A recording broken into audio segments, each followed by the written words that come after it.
तेरी गोद में सर है मैया, अब मुझको क्या डर है मैया।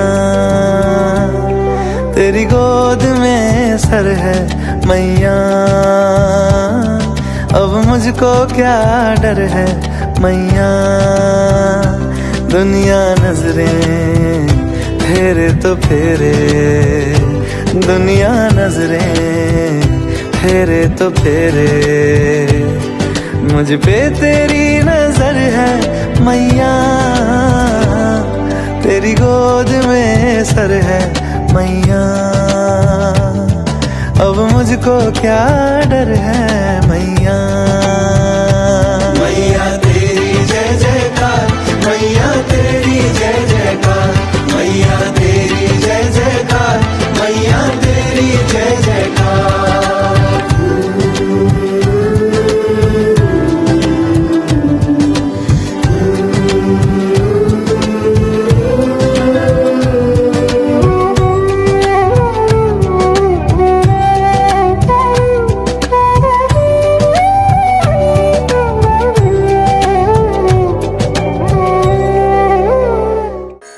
गणपति विघ्नराजु लंबतुंडो गजानन, वैमातुरश्च हेरम्बः, एकदन्तु गणाधिप, विनायक चारुकण, पशुपालो भवात्मज, द्वादशैतानि नामानि प्रातरुत्थाय पठेतः। हरिमङ्गलमाङ्गल्ये शिवे सर्वार्थसाधिके, शरण्ये त्र्यम्बके गौरी नारायणी नमोस्तुते। गुरुर्ब्रह्मा गुरुर्विष्णु गुरुर्देवो महेश्वरा, गुरुर्साक्षात् परब्रह्म तस्मै श्री गुरुवे नमः। बोले गणपति भगवान की जय, शाकंभरी योग माया की जय, श्री हनुमान जी महाराज की जय, श्री भैरवलाल महाराज की जय, सद्गुरुदेव भगवान की जय, पितृदेव भगवान की जय। जय जय श्री अम्बे, जय जय श्री अम्बे, जय जय श्री अम्बे। समस्त माँ चरणानुरागियों, समस्त प्रियजन स्नेहीजन और समस्त सनातन धर्म प्रेमियों को जय जगदम्बे जी। मेरी इष्ट आराध्य भगवती पराम्बा जगदम्बा भगवती शाकंभरी के श्री चरणों में वंदन नमन। अपनी दैनिक दिनचर्या के साथ साथ वो जो संस्कार की श्रृंखला चल रही थी, उसमें आज तीसरे संस्कार का दिवस। पूर्व में हुए विषय पर 1 मिनट का व्याख्यान कि सनातन धर्म, सनातन पद्धति, ये आर्य पद्धति 16 संस्कारों पर निर्भर, पुंसवन गर्भाधान आदि से लेकर अंत्येष्टि तक 16 कर्म, 16 संस्कार। इस संस्कारों में से कुछ संस्कार धीरे धीरे लुप्त हो गए या हमने उनको छोड़ दिया, लेकिन अभी कुछ संस्कार शेष हैं। मुझे लगता है कि उसमें से 3 संस्कार ऐसे हैं जो सब घर में सूक्ष्म रूप में, मध्यम रूप में, दीर्घ रूप में, विस्तृत रूप में होते ही हैं। जिसमें से एक संस्कार हमारे माता पिता के हाथ में रहता है, नामकरण संस्कार। दूसरा संस्कार हम व्यक्तिगत उसमें कुछ निर्णय लेने की स्थिति में होते हैं, पाणी ग्रहण संस्कार। और तीसरा संस्कार जो सबसे अंतिम है वो हमारे बाल गोपाल के के हाथ में रहता है। जितना भी कुछ ज्ञान था या जो भी पीड़ाएं मन में रही हैं, इन संस्कारों को लेकर, अपने परिजनों को लेकर, घर घर में लेकर, या इन संस्कारों को लुप्त करके जो जो हमने उनके परिणाम, दुष्परिणाम भुगते हैं, उनको जो देखा है, उन सबको आप लोगों से साझा किया। उसी श्रृंखला में सबसे अंतिम संस्कार, इस संस्कार को लेकर भी बड़ी अजीब विडंबना है। मैं सबसे बार बार एक ही बात कहता हूँ कि जो हमारा मत है, जो हमारा संप्रदाय है, जो हमारी धर्म परंपरा है, जो हमारी कुल गुरु परंपरा है, हम उसका निर्वहन जरूर करें।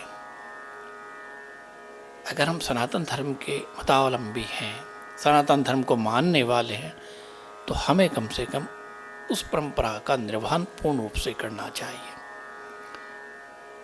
हम संस्कार करना भी चाहते हैं, उससे बचना भी चाहते हैं, और मुझे कुछ अब ऐसा लगने लगा है कि अधिकतम परिवार, सब नहीं, अधिकतम परिवार हम या तो उसे समाज के भय से करते हैं या कुछ थोड़ी सी देवकोपभाजन के भय से करते हैं। श्रद्धा का विषय उसमें कहीं कम है, वो विषय चाहे ना किसी भी संस्कार की बात हो। और अंतिम संस्कार की परिपाटी में तो मुझे अक्सर ऐसा लगने ही लगा है कि कहीं ना कहीं हमें समाज का थोड़ा सा भय है, या उस परमात्मा के कोपभाजन का कहीं ना कहीं भय है, जिसकी वजह से हम उसको पूर्ण पेड़ नहीं करते, अध कचरा कहीं ना कहीं करते हैं। अब बात आती है कि अध कचरा ऐसा क्या है। मैं पुनः फिर एक ही बात कहना चाहता हूँ कि जो जिस धर्म से जुड़े हुए हैं, जिस मत से हम जुड़े हुए हैं, जिस कुल गुरु परंपरा से जुड़े हुए हैं, हमें वो संस्कार उसी प्रकार करना चाहिए। अंतिम संस्कार की ओर बढ़ते हैं। समाज में इस संस्कार को लेकर भी कहीं ना कहीं विसंगतियां उत्पन्न हो रही है। परंपरा प्रारंभ हो गई है। हमारे सनातन ने इस संस्कार को, अंतिम संस्कार को, किसी के घर में कोई जीवन होगा नहीं होगा ये अलग विषय है, लेकिन जिसका जीवन हो गया उसकी मृत्यु होगी, ये नितांत निश्चित है और अकाट्य होगा। अब उस संस्कार की बात, हमारे सनातन पद्धति ने उस संस्कार को, अंतिम संस्कार के बाद अस्थि संचयन, तीसरा दिन या चौथा दिन, 10 गात्र संस्कार, 10वां, एकादश संस्कार, द्वादश संस्कार, त्रयोदश संस्कार, षोडश संस्कार, मासिक संस्कार, वार्षिक संस्कार, इस प्रकार से मासिक श्राद्ध, वार्षिक श्राद्ध, इस प्रकार से गया श्राद्ध, इस रूप से हमारे ऋषियों ने, हमारे आचार्य ने, हमारे पूर्वजों ने इसको सुनिश्चित किया। और उससे पहले बहुत कुछ वर्षों तक ये संस्कार हम देखते आ रहे कि ऐसा ही होता था, लेकिन अब पिछले कुछ वर्षों से, पिछले 10, 12, 15 वर्षों से ये धीरे धीरे धीरे सूक्ष्मता की ओर आ रहा है। और मुझे ऐसा लगता है कि जैसे जैसे हम लोगों ने इस संस्कारों को सूक्ष्म कर दिया है, वैसे वैसे ही हमारी आयु भी परमात्मा ने सूक्ष्म कर दी है। पहले की अवस्था 100 वर्ष, 125 वर्ष, 90 वर्ष, ऐसी अवस्था रहती थी। अब हम 60 वर्ष, 70 वर्ष, 65 वर्ष, इसी तक धीरे धीरे सिमट रहे हैं। और 50 के वर्ष के बाद तो कहीं ना कहीं रोग की प्रवृत्ति हमारे शरीर ने लेनी प्रारंभ कर दी। संस्कार ऐसा गरुड़ पुराण कहता है कि पुण्य नामक नरक से जो तार दे वही पुत्र कहलाने योग्य है। तो पुत्र का नैतिक कर्तव्य है कि अपने पिता माता का संस्कार पूर्ण रूपेण वैदिक रीति से करे, जो हमारे पूर्वजों ने, हमारे ऋषियों ने जिस रचना को रचित किया गया।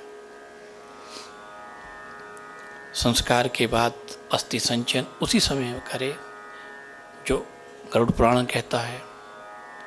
10 गात्र संस्कार करे, लेकिन अब क्या स्थिति हो रही है कि हम तीसरे दिन ही अस्थि संचयन करते हैं या चौथे दिन ही अस्थि संचयन करते हैं, उसी दिन सब कार्य संपन्न कर देते हैं। ऐसा बिल्कुल नहीं करें। 10 गात्र से पहले, 10वीं से पहले किसी भी प्रकार से प्रेत कर्म संपन्न नहीं हो सकता। 10 दिन तक ऐसा कहते हैं कि वो प्रेत का शरीर बनता है और 10 दिन बाद जाकर वो उसका 10 गाद संस्कार होने के बाद प्रेत योनि से छूटता है और आपकी जो पूर्व पीढ़ियां हैं उनमें जाके विलुप्त होता है। महाराज जी में कहते हैं कि अंतिम संस्कार में अगर हमने कहीं कमी करी है तो वो जो हमारा पूर्वज है अगर उसे हम प्रेत योनि से पितृयोनि में नहीं लेकर गए तो कहीं ना कहीं स्वयं भी परेशान रहेगा, भटकेगा और हमें भी कहीं ना कहीं तंग करेगा। कुछ लोकाचार की बातें हैं जिसे समझना बड़ा कष्टकारी सा है, जरा डरता है। महाराज जी ने हमें जैसे समझाया मैं वैसे बताना चाहता हूँ। अब ये बात है कि ग्रंथ क्या कह रहे हैं मुझे नहीं पता, लेकिन जितना मैंने सुना मैं उतनी बात ये आपसे साझा कर रहा हूँ और जो पीड़ा मुझे रही है वही मैं आपको बताना चाह रहा हूँ। संस्कार को लेकर बहुत ज़्यादा है, क्योंकि वर्तमान में आप सब जगह एक बात सुनने को मिलते हैं कि फला परिवार में पितृदोष है, फला परिवार में प्रेत दोष है आदि इत्यादि। जब आप किसी आचार्य ज्योतिष से मिलते हैं, किसी आप अन्य संस्था से या किसी धर्म क्षेत्र या किसी धर्म संत से मिलते हैं, तो एक बात कहीं ना कहीं सुनने को मिलती है कि हाँ कहीं प्रेत दोष है, कहीं पितृदोष है आदि इत्यादि। दोनों चीज़ों में भी भिन्नता है, प्रेत दोष अलग है, पितृदोष अलग है। जिस प्रकार ये मृत्युलोक है ऐसे एक पितृलोक भी है जहाँ आपके पितृ रहते हैं। इसमें बहुत सारे सवाल आते हैं कई बार कि जो चला गया अब वो तो चला गया, उसका तो पता नहीं वो क्या करेगा। बहुत सारे लोग ये भी तर्क देते हैं, जैसे किसी को कहा कि भाई आपके पूर्वज कहीं परेशान हैं, वो दोष से पीड़ित हैं, तो उनका एक ही तर्क होता है। हमसे पूछते हैं कि आपने क्या क्या किया, कि हमने कुछ नहीं किया, हमने तो जो है बस संस्कार कर दिया था और अपना जो कुछ करना था करा। आपने उनका वार्षिक श्राद्ध किया? नहीं, हमने तो पहले महीने में ही या 13 दिन में ही या चौथे दिन में ही उनका सब कार्य संपन्न कर दिया था। और हमारे पिताजी या हमारी माताजी, ऐसा वो लोग कहते हैं, वो तो बहुत ही शीतल स्वभाव के थे, वो नाराज नहीं हो सकते, वो तो बड़े प्रसन्न हमसे रहते थे। कब रहते थे? जब वो जीवित थे। मरने के बाद भी आप पे प्रसन्न रहेंगे, ये आप पे निर्भर करता है कि आप उन्हें प्रसन्न रखें। हमें अपनी माता से, पिता से, दादी बाबा से बड़ा प्रेम है, ऐसा हम कहते हैं। जो लोग तर्क नहीं, ये कुतर्क है बल्कि कि गुरुदेव हमारे पिताजी बहुत सज्जन व्यक्ति थे, वो नाराज नहीं हो सकते, वो हमें तंग नहीं कर सकते। बिल्कुल अच्छी बात है। क्या क्या किया आपने? जब आपका अपने पिता के प्रति इतना प्रेम था या आपका अपनी माता के प्रति या दादी बाबा के प्रति इतना प्रेम था, तो जब वो मरने गए, जब मृत्यु हुई, तो आप उनका संस्कार करने क्यों गए? आप उनको अग्नि क्यों देने गए? इतना प्रेम था। उस घर के मालिक वो थे, धन संपदा के वारिस वो थे, वो सब कुछ उन्होंने आपको दिया, तो एक कमरा उन्हें दे देते, एक कमरे में उनको लिटा के रखते। लेकिन नहीं, मरने के तो कुछ पल बाद ही आपको इतनी बेचैनी शुरू हो गई कि घड़ी की ओर निहारना शुरू कर दिया जाता है, और यही बात करती है जल्दी ले चलो। कितना भी स्नेही जन हो, कितना भी प्रिय जन हो, वो पिता हो, वो पुत्र हो, वो पत्नी हो, वो माता हो, कितना भी प्रियजन हो, मरने के बाद हमारा उससे मोह उसी पल समाप्त हो जाता है। फिर कहाँ प्रियजन रह गया? उसके बाद अगला कुतर्क आता है कि गुरुजी ये तो परंपरा पहले से चलती आ रही है, इसमें कोई मैंने नया काम थोड़ी किया। हाँ, बिल्कुल अच्छी बात है। मरने के बाद अंतिम संस्कार करने की परंपरा पहले से चलती आ रही है, लेकिन पौराणिक परंपराओं में तो 30वां दिन, 10वां दिन, 11वां दिन, 13वां दिन, ये भी पुरानी परंपरा है। उस परंपरा को तो तुमने सूक्ष्म कर दिया कि बस गुरुदेव समय अब ऐसा आ गया, समय आने गया, समय हमें बुलाए। ध्यान रखें, ये सब हमारी पौराणिक परंपरा प्रकृति है। प्रकृति और परमात्मा के साथ जब भी कोई खिलवाड़ किया जाएगा या प्रकृति और परमात्मा के किसी भी कार्य क्षेत्र में हम हस्तक्षेप करेंगे, तो ध्यान रखना कि जैसी परेशानी इस समय कोरोना से आप झेल रहे हैं, ऐसे ही आएंगे। प्रकृति जब चाहे हमें स्थिर कर सकती है, जब चाहे शांत कर सकती है। उसका परिणाम उसका फल आप वर्तमान में देख ही रहे हैं। इसलिए प्रकृति और परमात्मा के साथ कोई हस्तक्षेप नहीं। उनको अग्नि देने की परंपरा, उनकी मुखाग्नि देने की परंपरा तो पौराणिक है, या जो भी परंपरा रही होगी, उनको जल समाधि देने की, भू समाधि देने की, अग्नि समाधि देने की कोई भी परंपरा रही होगी, लेकिन उस परंपरा में पौराणिक परंपराएं, उनके 10 गात्र, नारायणी, पिंडदान आदि परंपरा भी तो पौराणिक ही है। आप उसे क्यों लुप्त करना चाह रहे हैं? सच बात तो यह है कि जो हमारी अंतरात्मा को अच्छा लगता है, जो हमारे मन को अच्छा लगता है, हमने वही सूत्र बनाने प्रारंभ कर दिए। अब ये बड़ा मधुर संबंध है आपका अपने परिजन से, लेकिन आप उसके मरते ही, उसके मृत्यु होते ही, उसके प्राणांत होते ही आपने घड़ी की ओर निहारा और आप इतनी जल्दी में हैं, यहाँ तक कि अगर रात्रि भर रखना पड़ जाए तो बड़ी पीड़ा रहती है पूरी रात रखने के लिए। आप उन्हें अग्नि देने के लिए शमशान गए। जब हमारा प्रियजन था, मैं ये सिर्फ उनके लिए कह रहा हूँ कि वो इतना प्रेम करते थे अपने पूर्वजों से, तो अग्नि संस्कार क्यों किया? लेकिन ये पौराणिक परंपरा है, दे दिया। अग्नि संस्कार करने के बाद भी उस पुत्र को, जिसके लिए वो माता पिता सर्वस्व न्यौछावर कर गए, अभी भी शांति नहीं मिली है। संस्कार के बाद कुछ समय बाद कपाल क्रिया करी जाती है, उनका सर फोड़ दिया। जब इतना ही प्रियजन थे तो ऐसा क्यों किया गया? पौराणिक परंपरा है। अभी यहीं तक संबंध विराम नहीं जा रहा है। शमशान घाट से बाहर निकलते हैं और बाहर निकलने के बाद जितने भी वो परिजन हैं, सब अलग अलग परंपराएं हैं लोकाचार के अनुसार। कहीं तिनका तोड़ दिया, कहीं मिट्टी का ढेला उठाकर फेंक दिया, कहीं ताली बजा दी, मन ही मन एक बात कह दी कि आज तक का संबंध हमारा यहीं तक था, तुम यहाँ हम वहाँ। अब आप कल्पना करें कि अभी मरे हुए कुछ समय ही बीता है आपके परिजन को, और आप शमशान घाट के द्वार पर आते इतनी बात कह आए, तो इसके बाद वो परिजन जो अति सूक्ष्म शरीर रूप का है, वो देखता है कि अच्छा, जिसके लिए मैं जीवन भर ये करता रहा, उसने तो इतनी देर का ही संबंध रखा, मेरे तो देर भी नहीं लगाई। लेकिन ये परंपरा चलती आ रही होगी। अब कुछ लोगों का कहना है कि वो शरीर तो था, जल गया और आत्मा दूसरे शरीर में चली गई। ये बात नितांत सत्य है। ये लोगों का तर्क बिल्कुल अच्छा है कि आत्मा दूसरे शरीर में चली गई। अब हम यही बात आपकी कहना चाहते हैं कि शरीर जो पंच तत्व का था वो उसी में विलुप्त हो गया। परिजनों ने उसे उसी प्रकार संस्कार दे दिया। जल समाधि, थल समाधि, अग्नि समाधि, जला दिया, दबा दिया, बहा दिया, जैसी परंपरा रही वैसा कर दिया। ये जो बाह्य शरीर था ये तो वहाँ चला गया, समाप्त। दूसरी अंतरात्मा वाली बात थी। अंतरात्मा के लिए सब लोग एक बात कहते हैं, गीता भी कहती है, नयनम छंदन्ति शस्त्राणि नयनम दहति पावका।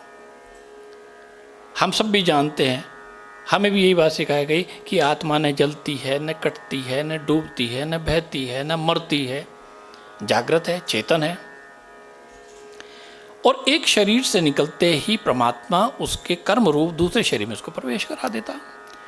कहते हैं कि चित्रगुप्त जी उसका जीवन भर का लेखा जोखा लिखते रहते हैं, और अंतिम श्वास जिस दिन पूरा होना होता है उससे पहले उसके लिए तैयारी रहती है कि ये यहाँ से निकलेगी और दूसरे शरीर में प्रवेश कर जाएगी। वो शरीर रूपी जो भी चीज़ होगा, वो जीव है, जंतु है, पक्षी है, जो वो उस आत्मा के कर्म के अनुसार उसे मिल जाएगा। अब एक बात, वो जो बाह्य शरीर था पंच तत्व का, वो पंच तत्व में विलुप्त हो गया। आत्मा इस शरीर से निकल के दूसरे में चली गई। अब जो बीच में एक शब्द बार बार लोगों को परेशान करता है कि आत्मा भटक रही है, तो वो आत्मा कौन थी? क्या ऐसा होता है कि वो आत्मा जिस शरीर में गई थी वहाँ से निकली और आकर फिर आपको परेशान करे? कई बार देखने को मिलता है अपने परिवारों में ही कि किसी के भी शरीर के रूप में कोई ना कोई आत्मा बोलती है। तब बात आती है कि ये तो ताई जी की आत्मा, ये चाचा जी की आत्मा, ये बुआ जी की आत्मा। अरे आत्मा मरती नहीं है, भटकती नहीं है, दूसरे शरीर में प्रवेश कर जाती है। ऐसा गीता भी कहती है, ऐसा सब विद्वान लोग भी कहते हैं। तो फिर भटक कौन रहा है वो? फिर वो परेशान कौन रहा है? और अगर उस आत्मा को दूसरा शरीर नहीं मिला है तो इतने दिन तक वो कहाँ थी? पता चला कि मरने वाले व्यक्ति के 5 साल बाद 10 साल बाद उसने ऐसा करा। मुझे नहीं पता ये सत्यता है असत्यता। विद्वान लोग बहुत कुछ कहते होंगे, उन समस्त विद्वानों से क्षमा चाहता हूँ जो मैं कहना चाह रहा हूँ। मुझे तो जैसा पूज्य महाराज श्री ने बताया मैंने वैसा स्वीकार कर लिया, क्योंकि मुझे लगता है संतों का मत, संतों का मुख साक्षात ग्रंथ ही हो सकते हैं। महाराज जी ने हमें समझाया कि प्रगीत, ये जो शरीर है तीन स्वरूप में है कहीं ना कहीं, बाह्य आवरण और आत्मा के रूप में, और एक और शरीर है अति सूक्ष्म। हमें नहीं पता था, जैसा उन्होंने समझाया कि इस शरीर के अंदर अति सूक्ष्म शरीर भी रहता है, और वो अति सूक्ष्म शरीर परमात्मा एक ही बनाता है, दो नहीं बनाता। आपने देखा होगा बहुत सारे लोगों को कि हम ये तो कह सकते हैं कि ये उसके हम शक्ल जैसा है, पर वैसा नहीं है। उनके लिए भी कहा जाता है कि ये दोनों भाई एक जैसे लगते हैं पर एक नहीं है। तो ये बात सत्य है, परमात्मा एक जीव बनाता है, उस जीव की एक ही कैबिनेट बनाता है, वो यूज एंड थ्रू है। उसमें आपको बना दिया, मुझे बना दिया, जिसे बनाया, और बस बनाने के बाद उस कैबिनेट को, उस डाई को फेंक दिया, यूज एंड थ्रू। बड़ा विचित्र सा विषय है। तो ये जो शरीर है ये बना, और अंतिम संस्कार के समय परंपराओं के साथ इसका समापन हो गया, पंचतत्व विलुप्त हो गया। आत्मा रूपी जो अंदर मशीन है, जो वो बैटरी है, वो निकली, वो दूसरे शरीर में चली गई, ऐसा महाराज जी कहते हैं। अब जो कर्म करना है, वो जो हम पिंड देते हैं, वो किस कहते हैं? फिर शरीर तो हम पहले दिन ही संस्कार कर चुके, आत्मा जा चुकी, फिर तो सब कुछ शून्य है। नहीं, शून्य नहीं है। महाराज जी कहते हैं कि वो जो अति सूक्ष्म शरीर था तुम्हारे पिता रूप का, उसका संस्कार करना है, उसी की मुक्ति है, वही प्रेत है, वही प्रेत से पितृयोनि में जाना है, उसी की गति सदगति मुक्ति और मोक्ष होना है। वो पिता के रूप में ही बने थे और पिता के रूप में ही रहेंगे, उनका विकल्प नहीं है कोई भी। तो उस अति सूक्ष्म शरीर की ऐसा महाराज जी कहते हैं कि वो 10 दिन तक घर की ड्यूटी पर बैठकर देखता है, घर के अंदर रहते हुए, कि क्या हो रहा है। जिस पुत्र के लिए, जिस परिवार के लिए मैं जन्म जन्मांतर तक, युवावस्था से इस वृद्ध अवस्था तक सब कुछ करता आया, नैतिक अनैतिक, ये मेरे लिए क्या कर रहा है। इस प्रेत को मुक्ति के लिए, इस प्रेत को पितृयोनि में जाने के लिए 10 दिन चाहिए। 10 दिन तक घर की ड्यूटी पर बैठता है, वहाँ से निहारता है। पहले दिन प्रथम पिंड, द्वितीय पिंड, तृतीय पिंड, इस तरह करते करते 10 दिन तक 10 गात्र, 10वां संस्कार होने के बाद, 10 पिंड देने के बाद, तब ये आप वो अपनी पूर्व की 3 पीढ़ियों में जाकर विलुप्त किया जाता है। ब्राह्मण, आचार्य, ऋषि, कुलगुरु आदि इत्यादि के सानिध्य में ही परंपरा निर्वहन करनी चाहिए। हमारे यहाँ हमारे कुल पुरोहित का, हमारे कुल आचार्य का, हमारे कुल सदगुरुदेव का बहुत महत्व है। हम इन परंपराओं से कहीं ना कहीं विलुप्त हो रहे हैं। नहीं हो, आप आधुनिकता की तरफ बढ़ें, लेकिन कुछ चीज़ें तो पौराणिक है ना। द्वापर की बात, त्रेता की बात, सतयुग की बात, कलयुग की बात, कुछ चीज़ें तो यथावत है ना। सूर्य पूर्व से उदय हो रहा तो पूर्व से ही उदय हो रहा है ना। खाने की परंपरा हमारी यहीं से है ना, नेत्र यहीं है ना, कर्ण यहीं है ना। ये शरीर की संरचना इस प्रकार की है, इस प्रकृति की संरचना चारों युगों में एक प्रकार की है। तो फिर किस लिए ब्राह्मण ये आधुनिकता की होड़ में बिल्कुल बढ़े, नवीनीकरण करते रहे। परिवर्तन प्रकृति का नियम है, बिल्कुल मान लिया, लेकिन कुछ चीज़ें तो ऐसी हैं जो यथांत सत्य हैं, अकाट्य हैं, अभेद हैं, और जन्म जन्मांतर तक ऐसी ही परंपरा है। ये 10 घात संस्कार किए बिना हम अपने पूर्वज को गति नहीं दे सकते। जिनके घर में तीसरे दिन, चौथे दिन, 5वें दिन, 10वें से पहले जिनके यहाँ भी अंतिम क्रियाएं पूरी हो जाती हैं, ध्यान रखें, उसके घर का पूर्वज प्रेत योनि में जन्म जन्मांतर भटकता रहता है या उनको तंग करेगा, ये पक्का है। इसलिए या तो आपके आचार्य कुल परंपरा ने जैसा आपको कह दिया, चूँकि गुरु वाक्यम जनार्दनम, गुरु के मुख से जो बात निकल गई वो साक्षात नारायण की बात है। चूँकि फिर आपके संकट को आपके गुरुदेव ने ले लिया, आपने तो जो कुछ गुरुदेव ने कहा आपने मान लिया, आप दोष रहित हो गए। अब वो दोष है, निर्दोष है या जो भी है, वो आपके कुल गुरु जाने, वह आपके सदगुरुदेव जाने। या तो आप अपने सदगुरुदेव के प्रवचन पर चलें, उनके वचन पर चलें, या अपनी आर्य सनातन पद्धति पर चलें, लेकिन 10 गात्र संस्कार जरूर करें। पहला कार्य 10 गात्र में एक छोटी सी विडंबना और आती है हमारे सनातन परिवार में कहीं ना कहीं, कुछ लोग उस बात को भी मैं क्लियर कर देना चाहता हूँ। 10वां संस्कार 10वें दिन ही होगा और 10वां मृत्यु के दिन से नहीं माना जाएगा, अपितु जिस दिन आपने संस्कार किया है उसी दिन से ही 10वां माना जाएगा। दूसरा, 10वां दिन मंगलवार को रहे, बृहस्पतिवार को रहे, शनिवार को रहे, किसी भी दिन रहे, 10वां संस्कार 10वें दिन ही होना चाहिए, उसमें दिन दिवस का कोई भेद नहीं। त्रयोदश संस्कार को, पहली बात तो 13वीं संस्कार भी 13 दिन में ही है, लेकिन कुछ आचार्य ऐसा कहते हैं कि 13वीं संस्कार को आप 1 दिन 2 दिन घटाना चाहें, 11वें 12वें में करना चाहें तो कर सकते हैं, लेकिन वैसे तो नियम यही है कि 10वां 10वें दिन, 13वीं 13वें दिन ही होनी चाहिए। इसके बाद मासिक श्राद्ध, हर महीने का जो मासिक पिंड है, मासिक श्राद्ध है, अवश्य करें। द्वादश संस्कार, जिसे हम अपनी भाषा में बरसी कहते हैं, वरीना कहते हैं, वो 1 वर्ष पर्यंत ही होना चाहिए, उससे पहले बिल्कुल नहीं। आप किसी भी संस्कार को छोटा कर दें, न्यून कर दें, लेकिन कम से कम जो अंतिम संस्कार अपने पूर्वजों के निमित्त है वो पूरा होना चाहिए। उसके पीछे 2 कारण हैं। पहला कारण तो ये कि अगर हम अपने पूर्वजों के लिए 13 दिन घर में बैठकर भगवान नारायण का ध्यान उनके लिए नहीं कर सके तो हमें पुत्र कहलाने का कोई अधिकार नहीं है।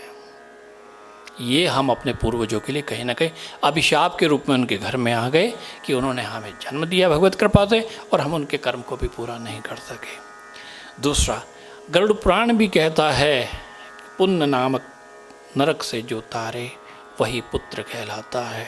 अगर हम ऐसा नहीं कर सके तो हम पुत्र कहलाने का भी, जो पुत्र अपने पूर्वजों के निमित्त अंतिम संस्कार, गया श्राद्ध, व्रतोत्सर्ग नहीं करता वो पुत्र कहलाने योग्य नहीं है। और ध्यान रखें, अपने पूर्वजों के निमित्त अगर कुछ भी हमने न्यून किया संस्कार के रूप में तो ध्यान रखें उसके दुष्परिणाम कहीं ना कहीं हमें या हमसे आगे 3 पीढ़ियों में कहीं ना कहीं वो भुगतने ही होंगे, वो दुष्परिणाम हमें मिलेंगे ही। इसलिए समय रहते अपने पूर्वजों के संस्कारों को अच्छा करें, भगवान से प्रार्थना करें, प्रभु मेरे पूर्वजों को, मेरे दादी बाबा माता पिता जो भी हैं उन्हें अपने श्री चरणों में सदा सदा वास दो, सदा उन्हें अपने श्री चरणों में बैठाए रखो, सदा उनका मोक्ष किए रखो। यही मंगलमय प्रार्थना करते रहना चाहिए। इस संस्कार के करने से अगर हम पूर्वजों के निमित्त ऐसे मंगल कर्म करते रहते हैं, उनके निमित्त संपूर्ण संस्कार करते हैं, तो जिस घर में पितरों की कृपा बनी रहती है उस घर पर देवों को कृपा करना भी व्यवस्था हो जाती है। महाराज जी हमें ऐसा बताते हैं कि हमारे मुख्य द्वार पर हमारे पूर्वज हमारी रक्षा करते हैं, ऐसा वो बताते हैं। पढ़ा मुझे नहीं पता, लेकिन मुझे लगता है कि संतों के मुख से जो मिल जाए वो शायद ग्रंथों से भी ज़्यादा। वो कहते हैं कि हमारे द्वार पर, हमारे मुख्य द्वार पर हमारे पूर्वज विराजमान रहते हैं। जिस घर के पितृ परेशान हैं, पूर्वज परेशान हैं, उस घर में कुछ ना कुछ अशांति हमेशा बनी रहती है। वंश वृद्धि के दाता, धन वृद्धि के दाता, घर की शांति के दाता हमारे पूर्वज हैं। कई बार कुछ परिवार में सुनने को मिलता है कि हम बहुत पूजा पाठ करते हैं, हम बड़ा दान पुण्य करते हैं, ये सब कर्म करते हैं, फिर भी हम परेशान रहते हैं। उनमें से कुछ का मत होता है कि गुरुजी हम लोग जब भी घर से बाहर जाते हैं, जैसे कुछ लोग परिवार के दवाई लेते हैं, दवाई खाते हैं, पता चला कि 10 दिन 15 दिन महीने घर से बाहर रहे और बड़े आनंद से रहे, कोई दिक्कत नहीं हुई, दवाई भी नहीं रही, जैसे ही घर में प्रवेश किया फिर दिक्कत। तो महाराज जी ने पूछा, महाराज जी ऐसा कैसे हो सकता है? महाराज जी ने कहा कि जिन देवी देवताओं की हम पूजा पाठ करते हैं वो अपनी कृपा हम पर करते हैं, लेकिन घर के द्वार पर हमारे पूर्वज रहते हैं। जब वो देवता कृपा करने के लिए हमारे साथ रहते हैं और घर में प्रवेश करते हैं आशीर्वाद देने के, तो मुख्य द्वार पर आपके पूर्वज उन्हें रोक लेते हैं और देवताओं से ये प्रार्थना करते हैं कि हम इस घर के वंशज हैं, ये हमारे वंशज हैं, हम इनके पूर्वज हैं। ये जब हमारा ही ध्यान नहीं रख रहे हैं तो आपका तो क्या रखेंगे, और आपको भी सिर्फ इसलिए भजते हैं कि इनका प्रलोभन है, कहीं ना कहीं आपसे सुख चाहते हैं, समृद्धि चाहते हैं, शांति चाहते हैं। जब हम पूर्वजों का ही इन्होंने कुछ नहीं किया, और अगर आप इन पर कृपा करेंगे तो इस संसार में जो पूर्वज परंपरा चली आ रही, पूर्वज संस्कार परंपरा चली आ रही है, तो देवता यह सब विलुप्त हो जाएगी। एक पितृलोक आपने हमें भी दिया है, तो कम से कम तब वो आपके देवी देवता, वो आपके इष्ट आराध्य उस द्वार पर खड़े हो जाते हैं, अंदर प्रवेश नहीं करते आशीर्वाद देने के लिए। इसलिए जो लोग ये कहते हैं कि हम घर में जाते परेशान हो जाते हैं, दुखी हो जाते, तो ध्यान रखना कि वो परिवार कहीं ना कहीं आपके पितरों का, आपके पूर्वजों का कोपभाजन लिए हुए है। इसलिए समय रहते अपने पितरों का ध्यान रखें, गया श्राद्ध जरूर करें, नारायण यज्ञ कर्म जरूर करें। और कई बार ये सुनने में कहते हैं परिवार लोग कि साहब सब कुछ ठीक ठाक है, सुख शांति है, पितृ सोए हुए हैं, उनको नहीं छोड़। बिल्कुल नहीं। हर महीने अमावस्या, पहली बात तो पूरा कृष्ण पक्ष पितरों के निमित्त है। अपने पितरों के निमित्त हर अमावस्या को तर्पण आदि इत्यादि, भोजन प्रसाद आदि इत्यादि जरूर दें। इसके अतिरिक्त वर्ष में एक बार गंगा स्नान जरूर करें, गंगा जी जाकर तर्पण आदि इत्यादि जरूर करें। और कम से कम इसके लिए सबसे अच्छा समय श्राद्ध पक्ष है। ये 16 दिन श्राद्ध पक्ष के मूल से पितरों के लिए ही है। इसलिए एक बार गंगा जी जरूर जाएं, नारायण धाम जाएं, गया श्राद्ध जाएं, अपने जीवन में गया श्राद्ध जरूर करें। महाराज जी तो हमें कहते थे कि शताब्दी के चतुर्थ खंड में, मतलब 100 वर्ष के चौथे खंड, मतलब 25 वर्ष में घर में सब कुछ सुख समृद्धि हो, कोई परिजन ब्रह्मलीन नहीं भी हुआ हो, तो भी कम से कम 25 वर्ष में एक बार व्यक्ति को गया श्राद्ध सुख शांति के साथ अवश्य करना चाहिए। और एक 25 वर्ष में नहीं भी कर सके तो आदमी अपने जीवन में कम से कम अपने पूर्वजों की प्रसन्नता के लिए, उनकी कृपा प्राप्त करने के लिए ये पितृ शांति अवश्य करें। इसके बाद कुछ प्रश्न थे, जो कि 2-3 दिन से मोबाइल पे कुछ ना कुछ प्रश्न आ रहे हैं, पहले भी थे, वो सब बात आज ही साझा करना है। कुछ लोग अपने पूर्वजों के समय पर, उनके श्राद्ध वाले दिन, उनके श्राद्ध तिथि पर, वार्षिक तिथि पर जो है किसी अनाथ आश्रम में, किसी अंध आश्रम में, वैधव्य आश्रम में, अपंग आश्रम में, कुष्ठ आश्रम में, दरिद्र नारायण लोगों में भिक्षाटन आदि इत्यादि, भोजन प्रसाद, वस्त्र आदि देता बिल्कुल नहीं दें। ये बात मैं अभी नामकरण संस्कार वाले दिन भी कह रहा था। और ये हर संस्कार के लिए बात है। जब आपके घर में मंगलाचरण हो, इनमें से कोई एक काम आप नहीं करें। आपके घर में नामकरण संस्कार है, विवाह संस्कार है, पूर्वजों की तिथि है, बच्चों का आपका जन्मदिन है, विवाह की वर्षगांठ है, कोई भी ऐसा कर्म है, तब आपने कहीं भी कुष्ठाश्रम, निर्धनाश्रम, अनाथाश्रम, अपंगाश्रम, दरिद्र नारायण सेवा नहीं करनी है।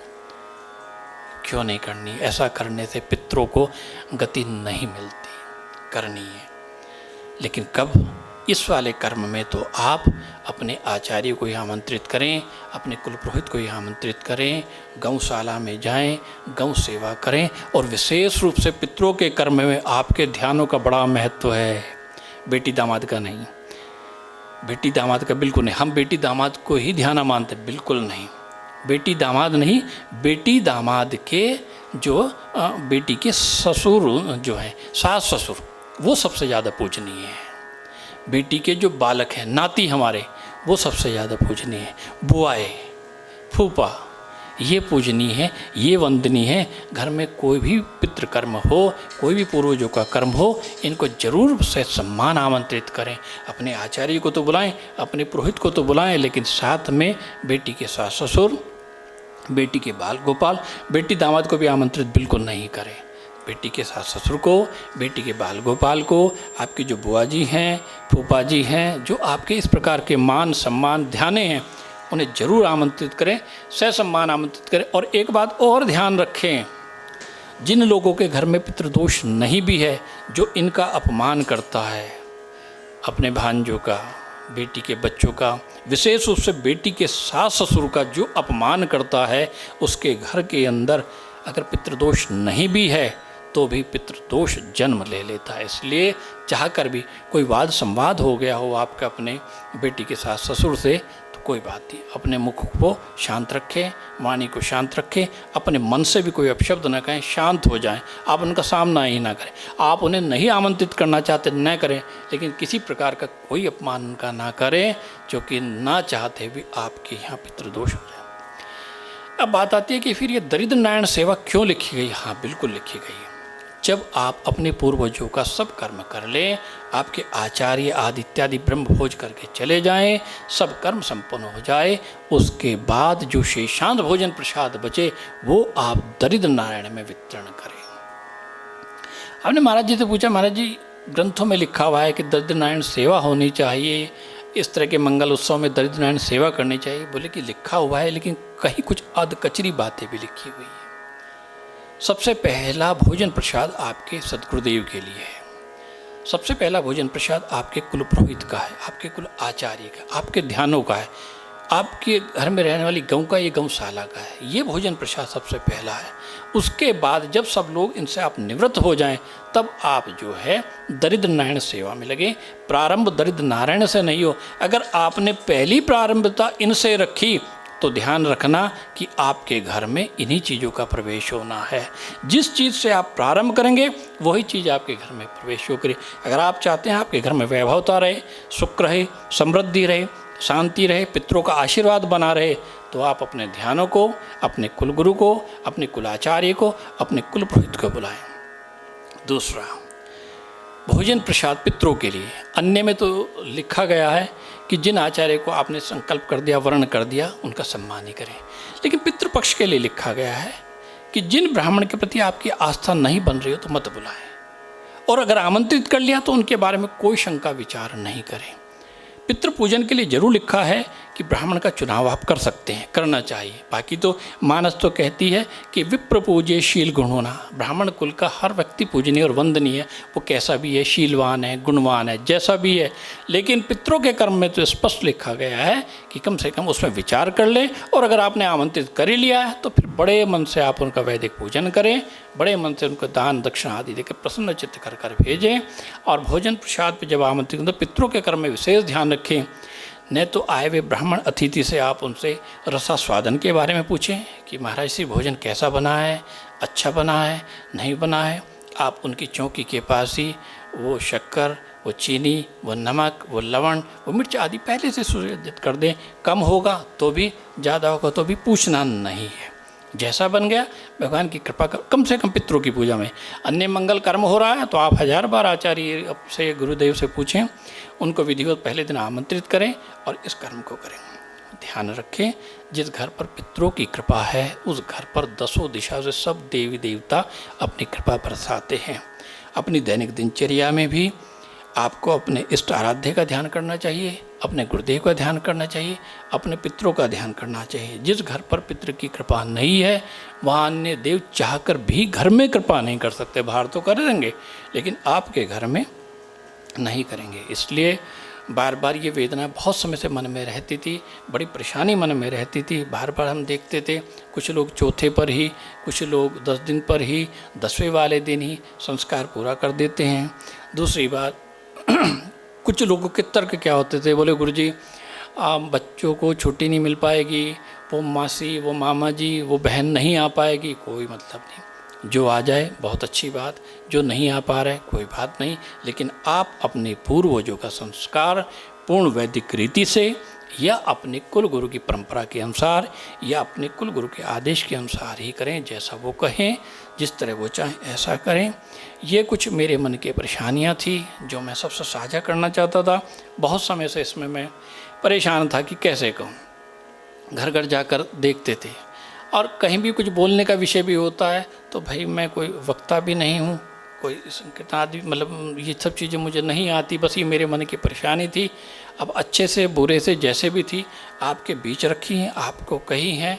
मुझे दृढ़ भरोसा है कि जो स्नेही जन हैं इस बात को बड़े स्नेह से सुनकर अपने मन में धारेंगे भी और विचार करेंगे कि जो पीछे बीत चुका है, क्योंकि एक छोटी सी बात है, जो हमारे पूर्वज हमारे लिए सब कुछ करते रहे, सब कुछ छोड़ कर गए, सारी व्यवस्था करके गए, न जाने नैतिक कर्म से अनैतिक कर्म से उनके मन में यही मोहलोभ बना रहा कि मैं अपने पुत्र के लिए, अपने परिजनों के लिए कुछ कर दूं।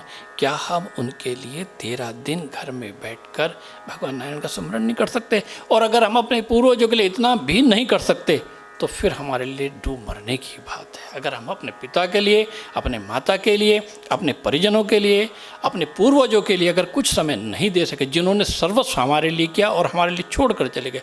अब ये तो बात परंपरा है कि वो हमारे लिए कर गए, उनके लिए उनके पूर्वज कर गए, आगे हम कर जाएंगे, ये कोई तर्क नहीं हुआ है। ये तो कुतर्क की बात है, ये व्यर्थ की बात है। जो पूर्वज हैं उनके प्रति समर्पित भाव रखें, जीवन पर्यंत रखें और अपने बच्चों में भी वो संस्कार डालें कि जीते जागते जो माता पिता हैं, दादी बाबा हैं, उनका सम्मान हर समय करें। ये भी ध्यान रखें कि जिस घर के अंदर जागृत जीवित दादी बाबा माता पिता का सम्मान बच्चे नहीं करते या उनके माता पिता रोकते टोकते नहीं हैं, उस घर में भी ना चाहते हुए पितृदोष आता है। ऐसा ही नहीं कि मरने के बाद ही दूध मलाई का भोग लगेगा। जीते जागते माता पिता की सेवा भी करें, उनके लिए भी समर्पित भाव रखें, अपने बच्चों को समझा के रखें, आधा घंटा माता पिता के सानिध्य में जरूर बैठें, अपने मन की बात उन्हें कहें, उनसे अपने मन की बात सुने। नहीं तो जिनके घर में ये स्थिति है वहाँ भी पितृदोष आता है, वहाँ भी पितृदोष ना होते हुए उत्पन्न हो जाता है।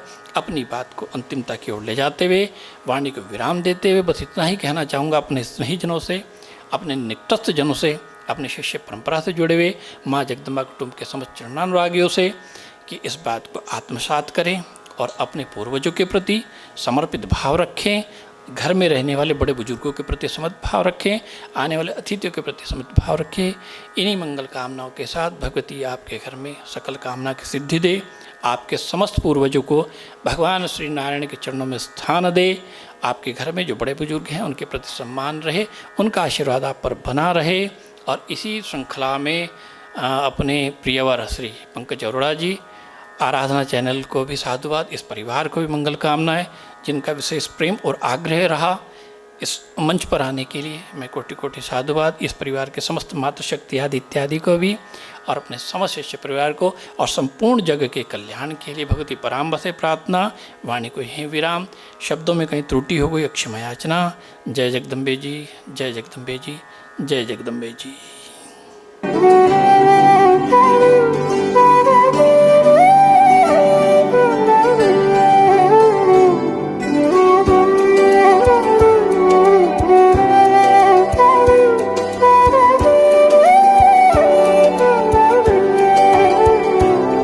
तेरी गोद में सर है मैया, अब मुझको क्या डर है मैया। तेरी गोद में सर है मैया, अब मुझको क्या डर है मैया। दुनिया नजरें फेरे तो फेरे, दुनिया नजरें फेरे तो फेरे, मुझ पे तेरी नजर है मैया।